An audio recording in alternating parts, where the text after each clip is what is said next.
तो हेलो दोस्तों, आज हम हेरिटेज सिटी पाटन में आए हुए हैं जहां विश्व की सुप्रसिद्ध रानी की वाव है। तो हम आज इस वीडियो में रानी की वाव पूरी एक्सप्लोर करने जा रहे हैं। तो हमारे साथ वीडियो के एंड तक बने रहिए। तो इससे पहले अगर आप हमारे चैनल पर पहली बार आए हुए हो तो हमारे वीडियो को लाइक कीजिए, शेयर कीजिए और कमेंट कीजिए और साथ ही चैनल को सब्सक्राइब कीजिए और बेल आइकन को भी प्रेस कीजिए ताकि हमारी आने वाली वीडियो की नोटिफिकेशन आपको मिलती रहे। तो चलिए इस वीडियो को स्टार्ट करते हैं।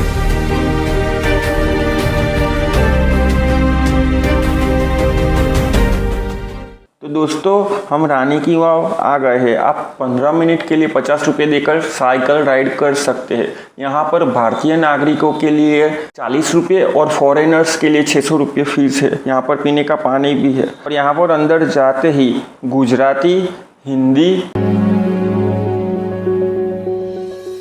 और इंग्लिश में रानी की वाव के बारे में इंफॉर्मेशन मिल जाएगी और दृष्टिहीन लोगों के लिए ब्रेल लिपि में भी इंफॉर्मेशन दी गई है। तो अब देरी न करते हुए हम आपको रानी की वाव की ओर ले चलते हैं। इस वाव को जुलाई 2018 में रिजर्व बैंक ऑफ इंडिया द्वारा 100 की नोट पर इसे चित्रित किया गया है और साथ ही 22 जून 2014 को यूनेस्को द्वारा इसे वर्ल्ड हेरिटेज साइट में भी इसे सम्मिलित किया गया है। वर्ल्ड हेरिटेज कमेटी ने भारत की सभी वावों में से इस वाव को रानी का खिताब दिया गया है। इस वाव के इतिहास को समझने से पहले हमें पाटन के इतिहास को भी समझना पड़ेगा। पाटन की स्थापना चावड़ा वंश के शासक बनराज चावड़ा ने अपने मित्र अणहिल भरवाड़ के नाम पर अरहिणपुर पाटन के नाम से की थी। फिर कई चावड़ा शासक यहाँ गद्दी पर आए। मुर्राज सोलंकी ने अपने मामा एवं चावड़ा वंश के अंतिम शासक सामंत सिंह चावड़ा की हत्या करके यहाँ पर सोलंकी वंश की स्थापना की। फिर सोलंकी वंश में मुर्राज सोलंकी, फिर उनके पुत्र चामुंडा राज गद्दी पे आए। चामुंडा राज के 3 बेटे थे, वल्लभराज, दुर्लभराज और नागराज। वल्लभराज गद्दी पे आए, उनको चेचक का रोग हुआ और उनकी मृत्यु हो गई। फिर आए दुर्लभराज। दुर्लभराज को पुत्र नहीं था, इसलिए चामुंडा राज ने अपने तीसरे बेटे नागराज के पुत्र भीमदेव प्रथम को पाटन की गद्दी सौंपी। भीमदेव प्रथम ने सन 1026 में मोढेरा में सूर्य मंदिर का निर्माण करवाया था। इस मोढेरा के सूर्य मंदिर का वीडियो हमने बनाया हुआ है, तो इसका लिंक हम डिस्क्रिप्शन में दे देंगे, आप वहां पर जाकर वीडियो देख सकते हैं। भीमदेव प्रथम की रानी उदयमती ने सन 1022 में अपने पति भीमदेव की याद में इस वाव का निर्माण कार्य शुरू किया था और सन 1063 में इस वाव का काम पूरा हुआ था, यानी कि 41 साल तक इस वाव का काम चला। सरस्वती नदी में बाढ़ आने की वजह से तकरीबन 60 शताब्दी तक यह वाव मिट्टी में दबी रही। 80 के दशक के अंतिम सालों में इस वाव की खुदाई पूरी हुई और यह वाव पूरी दुनिया के सामने आई। यह वाव 64 मीटर लंबी, 20 मीटर चौड़ी और 27 मीटर गहरी है। क्योंकि यह वाव कई सालों तक मिट्टी में दबी रही, इस वजह से यहाँ पर मौसम का इतना प्रभाव नहीं पड़ा और यहाँ की सभी मूर्तियाँ बहुत ही बेहतरीन स्थिति में है।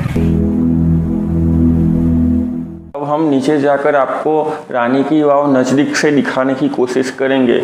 यहाँ पर 500 से ज़्यादा बड़ी मूर्तियाँ और 1000 से ज़्यादा छोटी मूर्तियाँ हैं। एक तर्क यह भी है कि रानी उदयमती के बाद करणदेव प्रथम ने इस वाव के निर्माण कार्य को पूरा किया था। 11वीं सदी में बनी इस मूर्तियों की नक्काशी अद्भुत है। इस वाव की दीवारों पर अंकित मूर्तियों की जानकारी के लिए यहाँ पर आपको गाइड भी मिल जाएंगे। अगर आपको प्राचीन शिल्पकारी के बारे में जानना हो तो यह वाव आपके लिए बेस्ट है। सीढ़ियों से नीचे उतर के आप वाव की 4थी मंजिल तक पहुँच जाएंगे। लगभग 1000 सालों से इस वाव के खंभे अभी भी मजबूती से टिके हुए हैं। वाव के खंभे सोलंकी वंश और उनके वास्तुकला के चमत्कार के समय में ले जाते हैं। इन मूर्तियों को अभी भी अच्छी स्थिति में देख सकते हैं। वाव की दीवारों और स्तंभों पर अधिकांश नक्काशियाँ राम, वामन, महिषासुर मर्दिनी, कल्की आदि जैसे अवतारों के विभिन्न रूपों में भगवान विष्णु को समर्पित है। इस वाव की जल प्रबंधन प्रणाली में भूजल संसाधनों के उपयोग की तकनीक का बेहतरीन उदाहरण माना जाता है।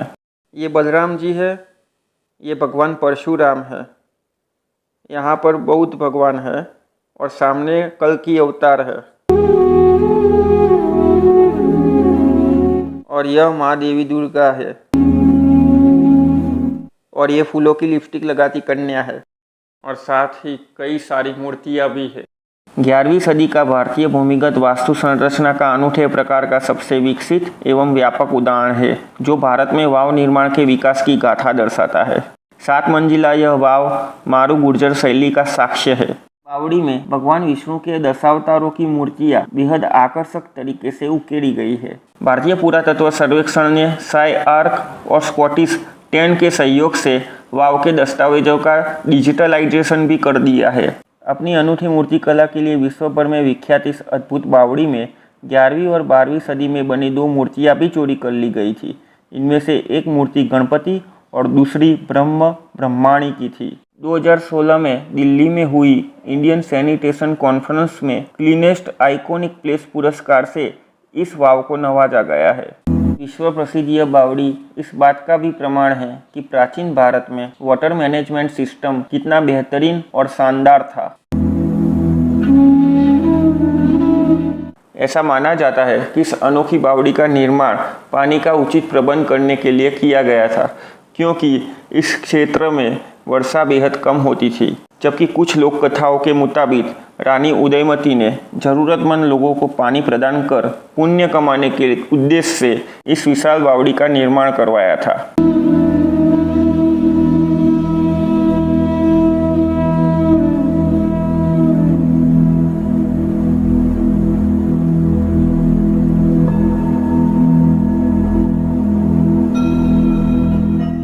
इस वाव के गहरे कुएं में अंदर तक जाने पर शेष सैया पर लेटे हुए भगवान विष्णु की अद्भुत मूर्ति है।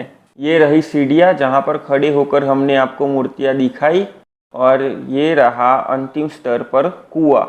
यह बावड़ी 7 मंजिला थी, जिसमें से 6th फ्लोर और 7th फ्लोर टूट गया है। यह आप देख सकते हैं, यहाँ पर 6th फ्लोर है और यहाँ पर 7th फ्लोर है। 5 मंजिला तक यह बावड़ी सुरक्षित है। इस वाव में एक छोटा सा द्वार भी है, जहाँ से 30 किलोमीटर लंबी सुरंग पाटन जिले के शिवपुर तहसील के रुद्र महालय तक जाती है। हालांकि इस सुरंग को पत्थरों से भर दिया गया है। इस खुफिया रास्ते का इस्तेमाल राजा और उसका परिवार युद्ध के वक्त कर सकता था। इस वाव के आसपास 50-60 साल पहले यहाँ पर तमाम प्रकार की आयुर्वेदिक औषधियाँ थी। इस वाव के पानी का उपयोग बुखार और वायरल में किया जाता था। ऐसा माना जाता है कि इस वाव के पानी से नहाने पर कई बीमारियां दूर होती है। इस विख्यात बावड़ी के आसपास एक बड़ा सा सुंदर गार्डन भी है।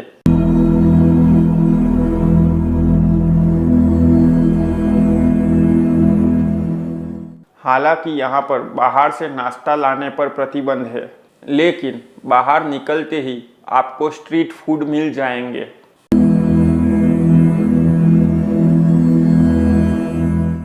अब हम सहस्त्रलिंग तालाब की ओर जाते हैं। इस तालाब को क्षति पहुंचाने पर 5000 तक जुर्माना या 3 महीने की जेल या दोनों से दंडित किया जा सकता है। यह सरोवर रानी की वाव से लगभग आधे किलोमीटर की दूरी पर स्थित है। सरोवर काफ़ी क्षतिग्रस्त अवस्था में है।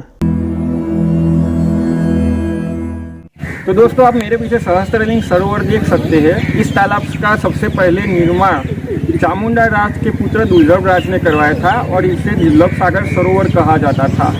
फिर उन्हीं के वंशज सिद्धराज जयसिंह ने इस तालाब का रिनोवेशन किया और यहाँ पर 1008 शिवलिंग स्थापित किए और उसको सहस्त्रलिंग सरोवर नाम दिया गया। 1935 तक यहाँ पर सिर्फ जंगल ही था। फिर यहाँ के एक पुरातत्वविद ने यहाँ पर संशोधन कार्य किया और इस तालाब को खोज निकाला। ऐसा माना जाता है कि इस तालाब का बड़ा हिस्सा अभी भी जमीन के नीचे है और इस तालाब का संशोधन कार्य अभी भी चल रहा है।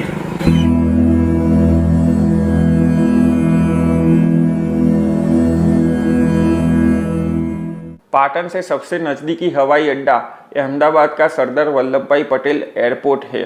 सड़क मार्ग से भी पाटन गुजरात के बड़े शहरों से जुड़ा हुआ है। रेल मार्ग से भी पाटन अहमदाबाद से जुड़ा हुआ है।